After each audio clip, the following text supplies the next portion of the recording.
G'day, guys. Welcome to the deep dive for the mailbag.com.au, the home of accountable betting advice, powered by puntingform.com.au, sectional data. Pistol, you're the host today, yeah? Yes, but I might have to leave so I can let some people pick up a cupboard. Formerly my cupboard. You're sitting on the furniture. Yeah, exactly. I'm I'm upgrading the furniture. I'm not selling it. I'm just upgrading it. That explains so much. If you noticed, I was really surprised with how fresh and sharp you kind of look versus what you normally present as on a Monday morning, given the bender you've been on. But the difference is because an actual human being is going to have interaction with him. He's gotten up a bit earlier, showered, brushed his teeth, and put on some moisturiser. No. So our viewers don't get that kind of treatment, but this random picking up a cupboard does. I actually just feel so much better having a general life reset and just pushing myself to the brink of death, and then all of a sudden you feel more alive than ever. Yep, fair. Now, has the game changed? The rules changed for what's bringing racing into disrepute and how far we can go with the lines we can cross? Loaded question. Well, does anyone else follow the tab.com.au on Twitter? I do now, yeah. After my little episode on Magic Millions weekend, yes, I do. They tweeted last night a horse mounting, could say raping, another horse in New South Wales, Queensland. I saw that tweet. Yeah. Wow. It's consistent. It's consistent with them. The whole joint looks like it doesn't care. There's a big check coming. Yeah. Just no rules apply until then.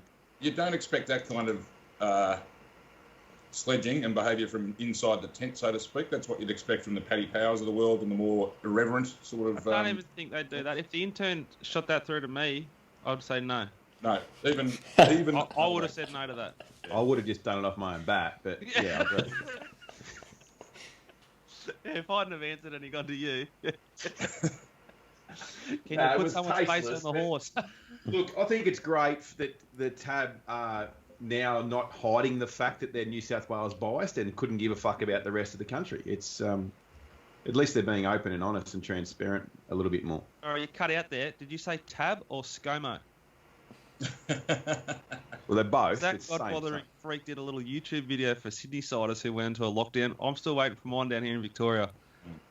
How about you stop doing YouTube videos, you freak, and just get the vaccines rolled out? Please. I don't want to go down that rabbit hole this morning because this show will go for 4 hours if I start on this on politics. Yes, leave it at the dinner table. Mark Rhoden, how did you find having to adjust to a different race course in the space of 6 hours? It wasn't ideal, and it played very differently to how we thought. Well, it was Rosehill True from Randwick 6, so it was a very, very different setup. We're expecting up and in at Randwick, so I'd sort of done the form for that. Of course, I did have more than 6 hours to adjust. I had basically most of Friday. But Rosehill True gave a lot more backmarkers a chance. And you look, looking at the punting form data this morning, horses like Brutality was 8.7 lengths off the lead at the 600, I think, in its win, which you just wouldn't have been seeing at Randwick. I treaded very warily at Rosehill, and I had to. I was very keen on race one, even with the venue change. I was happy with my bet on Imposing Power. Oh, it was shit house. It was shit house, but everyone was tipping it though, not just you. Oh yeah. Stars aligned, kind of like the last week's race one. It felt the same to me. It was very poor, and I thought something's off here. But the way that the three jockeys on the first three in the run there rode their horses was appalling, really. Look, Imposing Bow just completely over-raced and was first beaten, so we can't blame the ride for its defeat. But what should have been happening there is that he should have got outside lead, then handed up to Queen Bellissimo, who was 3 wide. Instead, he kicked up. The horse was pulling, to be fair, but it then kicked up, held Queen Bellissimo 3 wide, and Bayless on Zoricat decided to hold the pair of them out. So I think they ran from the 1,200 to the 1,000. That early in a 1,300 metre race, they ran 10.8 according to the Sky Channel splits on the day, which is just insane. And poor old Zoricat, which was one of my savers, has been barbecued twice in a row now and held on for second, going really well. Just bad jockey engagements and bad rides have cost it last two. You've talked Regan Bayless into a bit of form too. Well, he did. He rode 3. I don't know if that's form. I mean, it was a bizarre. Was it 3 or 2? A couple of placings as well as the 3 winners. Well, he should have won. He would arguably run race 1 if he'd ridden a bit more patient. I don't think it counts though. Like, surely there's an asterisk next to Saturday. There was no jockeys anywhere. This is, as we've mentioned before, Curls, one of my big things about trying to rate jockeys is who they're riding against is a massive factor. And Werribee yesterday, Mark.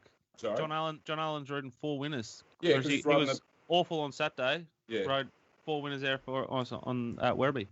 When you're studying strike rates and pot and everything with jockeys, ideally you've got a weighting for the class of jockey they ride against. And you're right. So, yeah, B. Abdullah is pretty much and T. Clark were the only recognised top 10 jockeys on the day, on Saturday. So it was a big class drop for a lot of them. And thoughts with the riders who missed out on all that prize money there on Saturday. Yeah, they were the ones that really got stuffed around by the Gladys and the New South Wales government changing their mind. Have to wait another week to pick up their 20 or 50 or 100 or whatever it is. Yeah, and also another little bit of YouTube gear from Dictator Dan too. Appreciated that little sob story about why I slipped down some stairs. Honest to God, just govern. He's already trying to get re-elected. Sorry. I haven't seen that one. I know what the reason is. Unbelievable. His missus is looking at him like she hates him. She hates him. Probably can't blame her. Got rid of the cupboard? What I miss? It's all right. I'll watch it in editing. You won't miss a thing. Yeah. No, it was great stuff. Gold standard race analysis, in fact. Okay. Well, we haven't analysed the race, I think. Shall we talk about Eagle Farm, or have I completely just stuffed up the continuity of things? That's a great idea, Peter. All right, Shane Ciurleo. Let's start off with race 8, C. Williams, Tatt's Tiara, last Group 1 of the season. I didn't even realise Tofane won, but I didn't see a race on Saturday outside of Belmont. Well, look... She didn't just win, did she, Kels? This is going to be a case of really just having a whinge here and a little bit of therapy. Because, like, I said on the preview show, this race will be won between the 1200 and the 800. It's a matter of Odium getting across Tofane, and obviously we got Melian on for J-Mac, which is like buying brand names off Wish. Anyway, I'm going to share the screen and I'm going to talk through this, and I'm going to show the sectional time here from the 1,000 metres where Melian shits himself and drives Odium forward and runs the fastest split from the 1,000 to the 800. Can I read it out? I was in the betting ring at Gatton, and I kicked my chair, I tipped the table, I told everyone to get fucked, and I just completely lost it. For context. And that's without drinking. And then I had my last bet, shut my computer, sculled 6 cans, and wished I got run over on the way home when I stopped for a leak on the side of the Darren Lockyer Way. Anyway, no point me carrying on. We're here to not entertain. We're here to what? Educate. Settle down, Ciurleo. Educate this. Here we go. We didn't get a shout out here from the race caller to someone out at Augustella before the race, but hope you can see this. Hope this is working.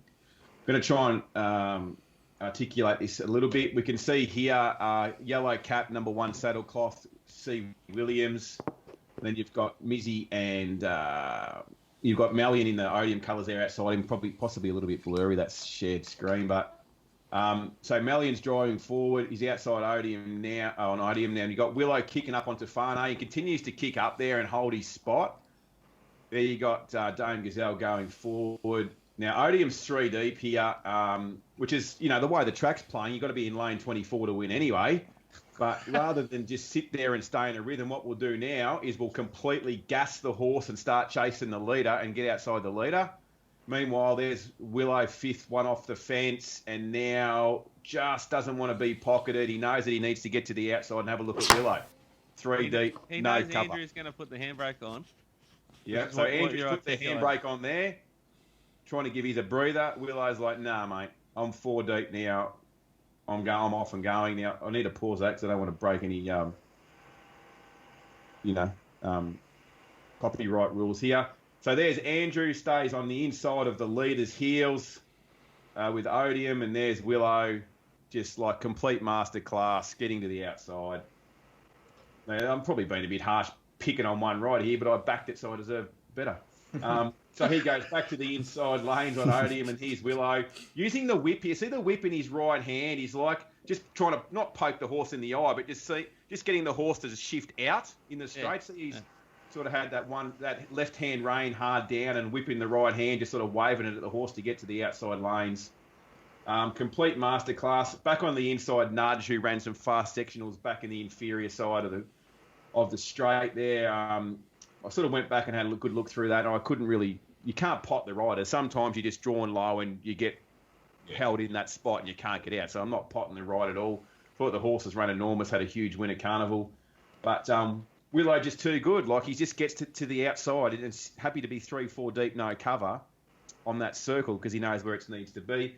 Now, you look back at the margin there to Odium back here midfield, just getting past the leader but back to the inside. It's hard to know what difference it makes, but if you're riding, if you're gassing that horse from the 1,000 to the 800, running the fastest sectional of the race, like, you're not finishing off. So we discussed this on the preview. We said the race would be won and lost at that point, and C. Williams won the race. It's I think the figure. I don't think it wins, and I think that Craig's Tofane's an easier horse to ride than Odium in that setup. But to articulate it clearly and just put a full stop on this, he ran the fastest section from the 1,000 to the 800 in the race. Okay, then he ran the slowest section from the 8 to the 6 in the race. Handbrake straight on. That is like the anti momentum. Yeah, it's I was going to get to that to the finish line, and he's just stopping while they're building. It's very, very bad. It's very unlikely our horse will ever win any sort of race with given that sort of ride. I was getting to that point, and you can see that there. 10 to the 8, fastest, and then you got 17th and 16th where he's, like you say, had a spell. Have a look at Tofane's sectionals. Consistent, and then put them away late in the right part of the track. I wonder if, I was thinking about Willow. I was on a walk this morning, and I was listening to a bit of radio, and they were on about Willow, and thinking if I was Willow, I'd base myself in Queensland and fly into the carnivals in Victoria and maybe Sydney, but use his connections to get good rides in Victoria in the big races, but base myself up there and live a better life. Well, the old saying, Jack, I've got more than enough cash. The only negative to that is, Jack, if you hang around with the lame, you start to limp. So it's hard to fly like an eagle when you're surrounded by turkeys. So maybe he's honing his skills against the best and just coming up here and picking the low-hanging fruit. How blessed is he, though? It was incredible. The fact that all the good jockeys, so to speak, were just barred at the last minute, and he just got the pick of it to himself. Yeah, look, it certainly had an effect on the day. There's no doubt about that. I mean, you're pricing these races with these jocks on it, and you're betting accordingly, and then anyway, it's just the way it is. It's just really anyway. Sorry, Mark, I cut you off just then. No, I was just going to say that his time of life and stage of his career, he doesn't need to. It would be a good time to make a move. It's not like he's 25 or 30 trying to get to the top of the tree. He's already there. True. Just, cruise this stage of his career. Matty Stewart's I don't know if many people have Willow in their top 15 riders in the country. What? Fuck, man. It's in the top 5 in the country easily. Just because Hugh Bowman rode Winks, it doesn't mean shit. Bark, it's a good point you make, because Willow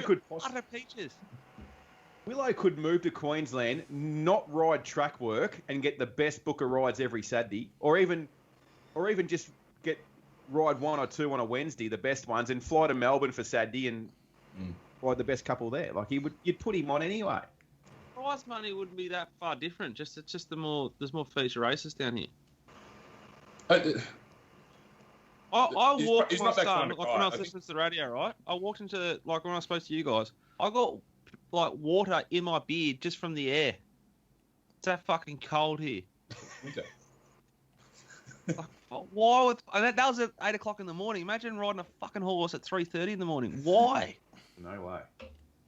He does strike me as a workaholic though, and he probably wants to be where the action is. So Look, I he's could, the best. if I was him, I could entertain that prospect, but I don't think he will. That's why they're like elite at what they do. Yeah. We're just on YouTube. Okay, well, look, one horse that Craig Williams did not ride was Incentivise. Oh, Christ. Margin, 12 lengths. Okay, so look, I'm just trying to picture this in my head. The horse probably just settled on speed and completely gapped this field from what the turn, before the turn? Yep. He sort of like did it like on the corner, and then you like as they straightened up, you realised how like far in front he was and how bad the other horses are going and shit. Boys are boring. And I'm just going to guess that the narrative machine has now hit overdrive, and we were sort of half getting it right, half getting it wrong last week by saying it's favourite for the Caulfield Cup and Melbourne Cup. Is it now actually favourite for both? It is now favourite according to the RSN I was listening to on the walk. Sorry for being a week early, everyone. It's favourite for both the cups. I want to talk about this horse, the horses that ran behind it, end of the data. Now, I want to ask, how shit is the Sydney staying form from those April meetings? The Chairman's, the Tancred, the Adayeb, very elegant, underwhelming, overhyped performances. Mirage Dancer has got beat 12 here and returned a figure almost identical to its Chairman's Stakes effort. It's returned an 8.8, which is like as good as anything that has ever done. You know, running a length behind Toffee Tongue, running in the Sir Dragon. I know it's got beaten a margin in those races, but like it's been consistently beaten 11 lengths and 12 lengths its last four. It's been beaten 11.2, 11.9, 11.6, and then touched up by 12 on Saturday.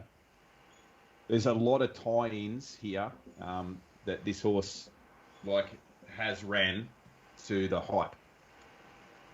Yeah, but like Mirage Dance is going to would have SP'd without this run $55 in a Caulfield Cup, $100, $200. You know, like 500. Yeah. Yeah, it's fucking not real. They're not real. I think there's four ways to measure this. You can only tie it in. It's ran bigger figures than Zaki. It's ran bigger figures than Homesman. Homesman won an Australian Cup in a 13. 3 years in a 15 ago. One. Eh? No, this year. Homesman's not elite. Homesman won the Australian Cup this year at Flemington. Oh. Yeah. Nothing except maybe Shared Ambition backed up that figure in the Australian Cup. I had a high rating on it too in my database, and Punting Form did as well. And the form wasn't that great, with the exception of Shared Ambition. And that, even if horses won or placed after it, they didn't go to that level again. Yeah, so there was something funny about that Australian Cup as well. My gut just doesn't trust this horse, but like everything else, the data, the numbers are big, the gaps are big. Shared Ambition and it does it all itself, makes its own luck. Shared Ambition won the start after the Australian Cup. Yeah, I know, I backed it. At Group 3 level. Yeah. Where is the form then? If there's no form in Ayeb and very elegant figures, if there's no form in the Australian Cup, if there's no form in the Sydney Autumn. Because the racing industry has torn staying races apart, where there's no point doing form or building to these races because they'll come over and get pinched by the import. So there's no form. It's traditionally in the Caulfield Cup, you do no form and just, if they're going to send it, is there one or two Japanese? Okay, has Aiden got one? Oh, fuck, all right. Oh, this thing coming from Germany. That's how the race is done and won. The Japanese are going to be the ones this year, aren't they? Big chance. Anyway, it doesn't matter, I suppose. That's what happens in the future is not, I don't give a fuck. I'm looking at the data and I'm saying that it measures up. It's ran 14.8, a negative 14.8. The thing that impressed me the most is there was no race shape assistance. Yeah. He's banged it on speed and just run the figure. I think you're 100% right, but I don't trust the horse for it. But no, I can't articulate why, but I don't like it. But You're a narc, mate. Leave the narkiness to me. But it should be able to set the same tempo, and that'll upset a lot of like bigger horses. That like that sort of -7 to -6 figure to the 6, and then a good turn of foot home that wins like a Cox Plate, etc. If it got a good 3 Moonee Valley, fuck the way it races, it'd be hard to catch. Good 3 Caulfield would be very hard to catch. Is it a chink that if it's like traditional Melbourne Spring, it's a soft track? Don't know. As long as the race is not over 1,850 metres at Toowoomba, it should be winning, wherever it goes. Zaki did toss up a 13.5 at Eagle Farm when it won the Titanic or the QE2, whatever it was called. But I do not. I still firmly believe that Zaki didn't appreciate the firmness of that track and has plenty more in it off that figure. I like Zaki more as a horse, but I don't know where. Just because this thing's favourite for the Melbourne Cup and the Caulfield Cup, is that where they're going? Yeah, if I can get there. Yeah. I would, because you're going to get it's going to get a handicap advantage for the only time in its career this year. Yeah. So. 53.5. I read somewhere on the tweet this morning. That's a fair bit actually for. It's a lot, isn't it? It is for what he's. You know, taking he's a group race, 3 he's winner now. It's a hell of a lot of weight, but he has been by 10. So. Fancy copying that as a group. Like he's been weighted as a Group 3 winner probably, and that race that he won on Saturday was a Group 3. We're in the wrong game, boys. We're in the wrong game. Anyway, that was. There's no question. There's no question of his ability. Now the only question is, if you own the horse, are you giving it to Peter Moody? Yes. Or are you leaving it with Steve Tregay? I put that on Twitter this morning. What happened? It was a few hundred votes, and it's 58% leave it with Steve Tregay, 42% Moods will improve it. I probably worded it wrong. I don't know whether Moods has to improve it, but he certainly has to maintain a level. And probably natural ability and natural progression suggests that he could continue on this upward spiral anyway. But just to be completely unsentimental, I would. You'd have to say Moody with his experience in preparing horses for big Melbourne Group 1s. I can't think of one that he has, but what horses he prepared for a big Melbourne Group 1? Peter Moody. Yeah. Well, a Melfi in the VRC Derby in 2001. Yeah, hang on, Dennis Pagan won Derby. No, I don't know. Like maybe he does. I don't know. Like is he still the flying machine trainer in Melbourne that he was 5 years ago? I don't know, but he's done. I don't think he is. To be honest. Well, I agree. He's been there and done it. Yeah, I was being a bit facetious. It would be uncharted waters for Steve Tregay. If I wanted, better narrative. He hasn't done much wrong with it so far, has he? I mean, imagine the blow up on RSN when Moods gets on next time if they don't give him the horse. Oh yeah. I mean, the obvious one was, if you want to just play a forward defensive shot that's on off stump, you just sort of padding away to Chris Waller, aren't you, and just leave it in the hands of the genius, the best in the world.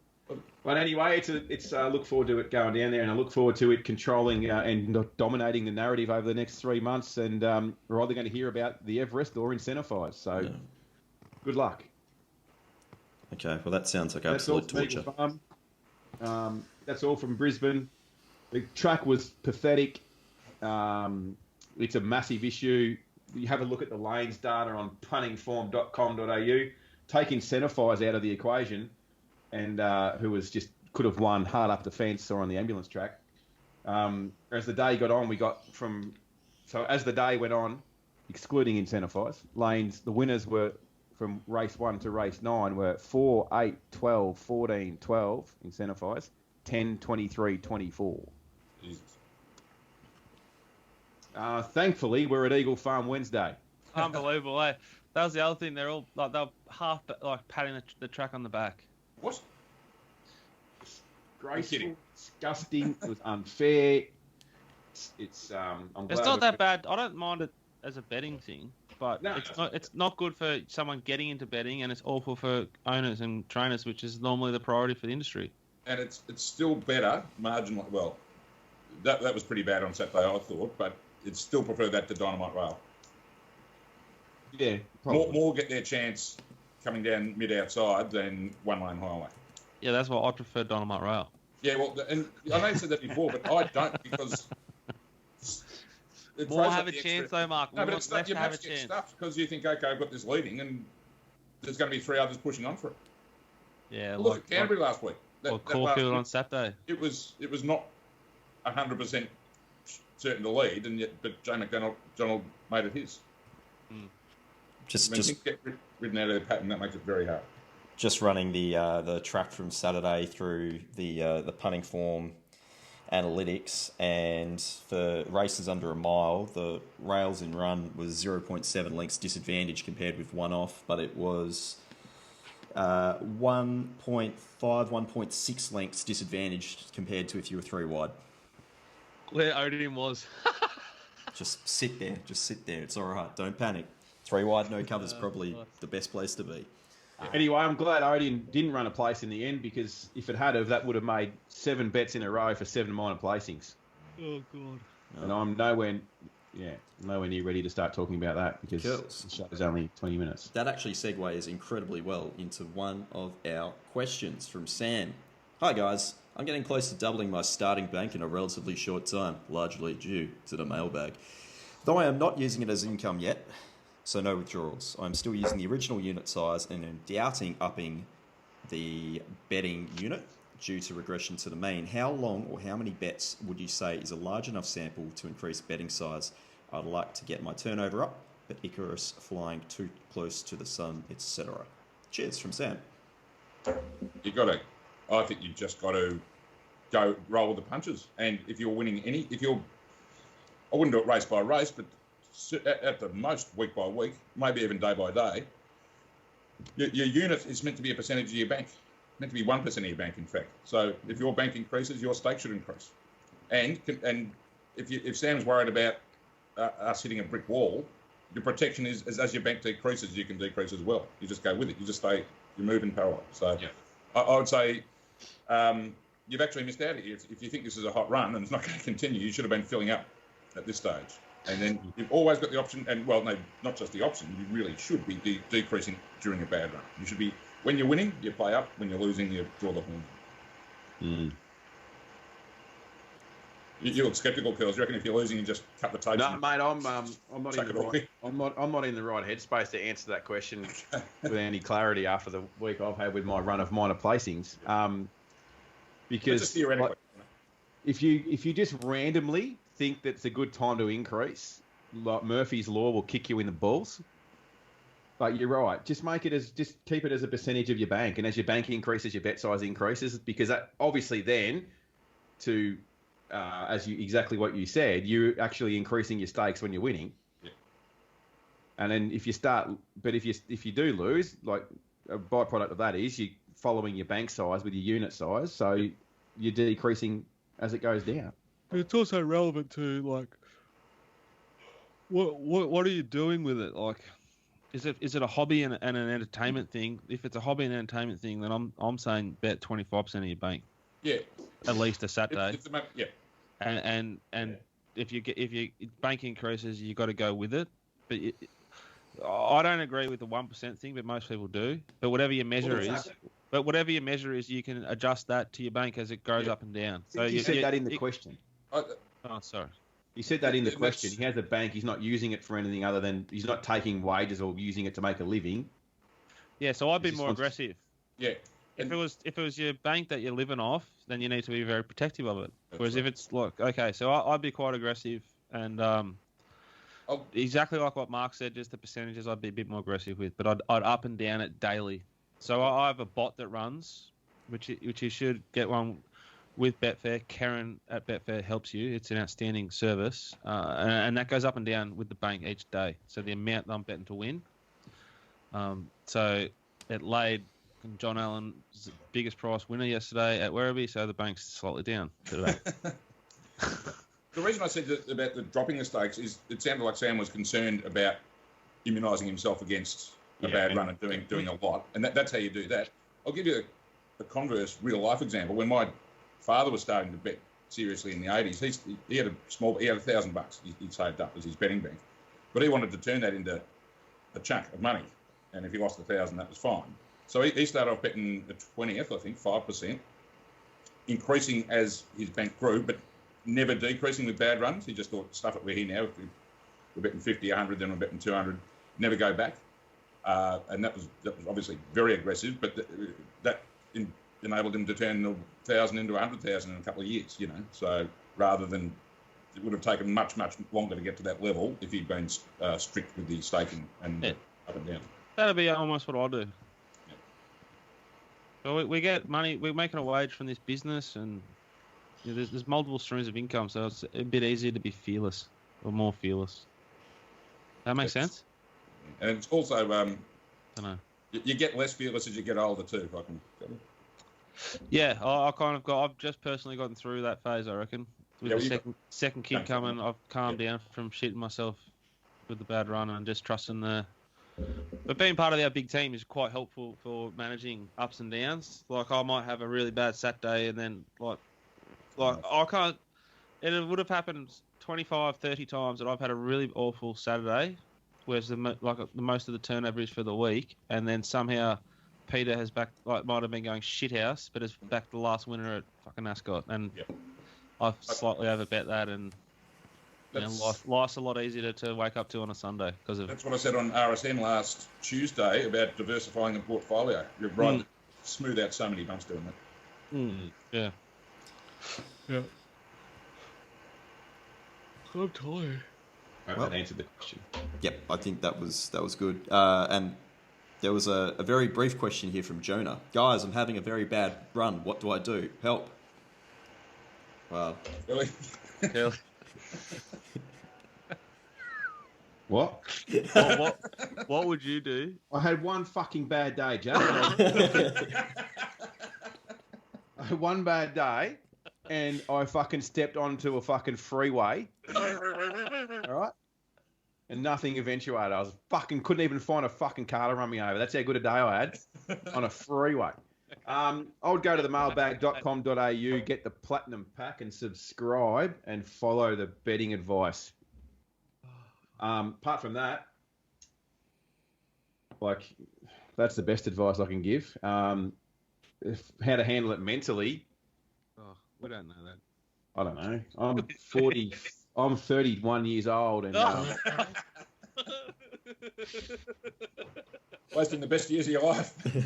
I'm trying really hard to detach from an outcome or a result and just focus more on the process.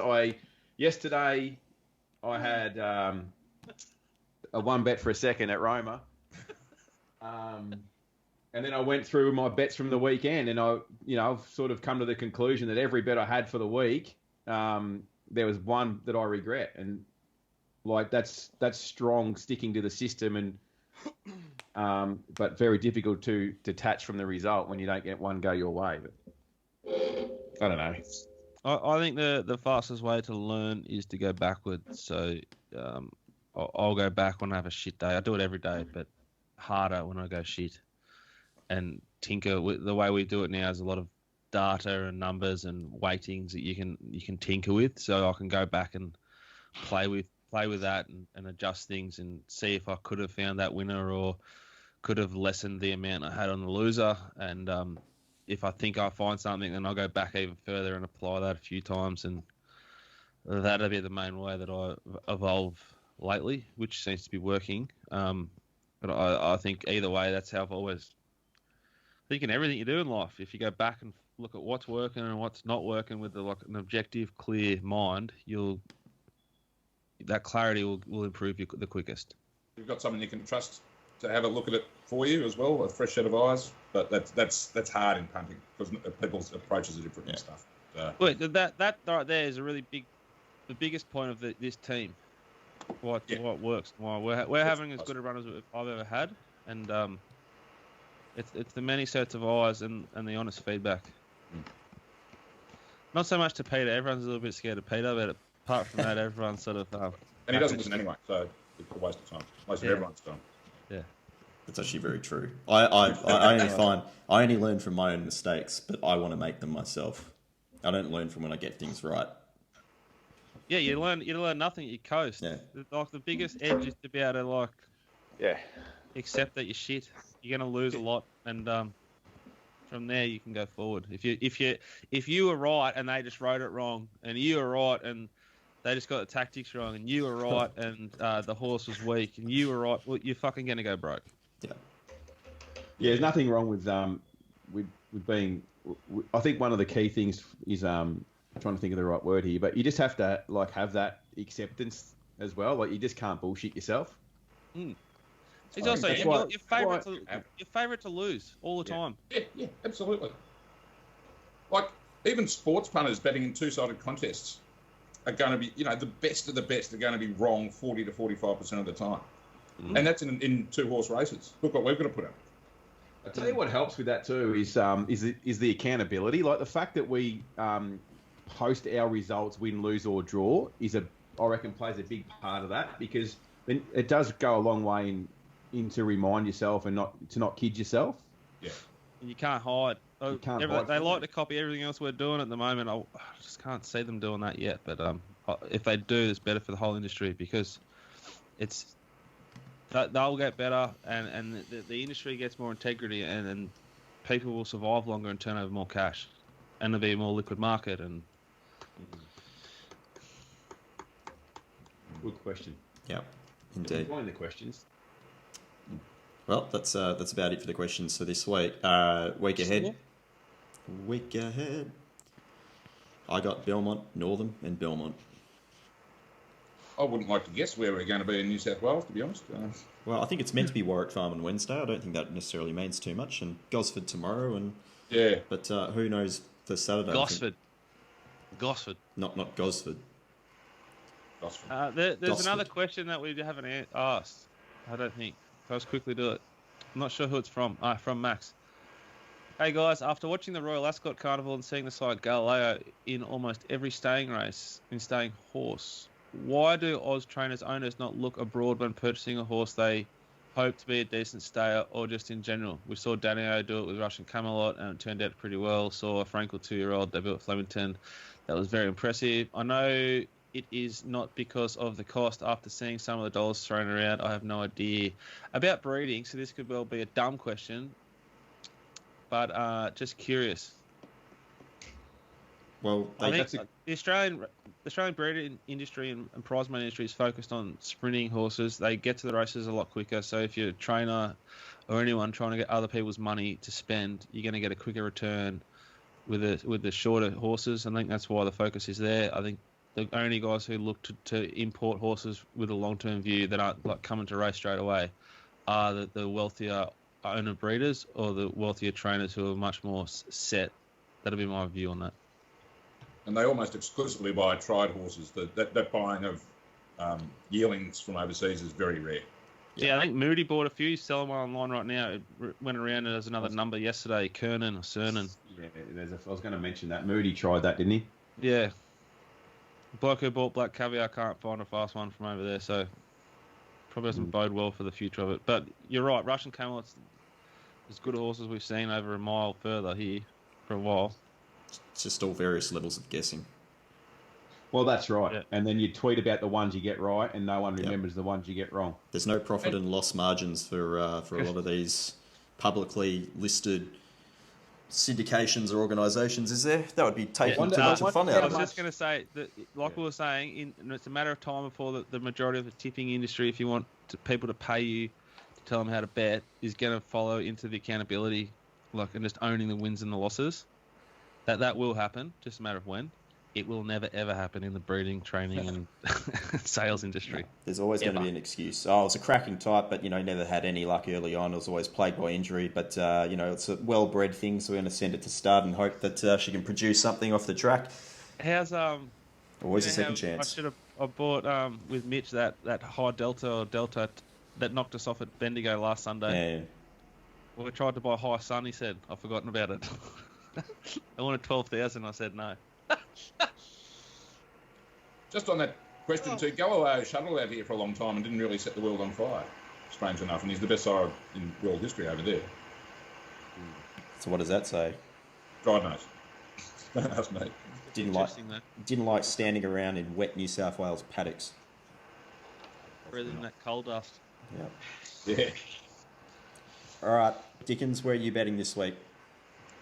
I don't. It's a very good week though. Hang on. Kells? Yes.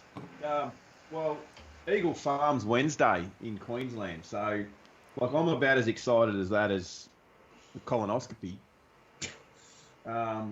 There's Kilcoy Thursday, there's Ipswich Friday, but more important, Warwick Sunday, and Toowoomba's back on the agenda Saturday night, and there's a lot of country racing this week. But the most exciting thing is from July 1, the minimum bet laws in Queensland kick in, where a bookmaker will have to bet you the minimums from the moment they go up. So everybody can look out for an email in the next couple of days from me, sort of outlining how it's going to be. So it's basically the quick and the dead. And we've seen some good examples of the fluctuations in Victoria that Jack has touched on many times on the show.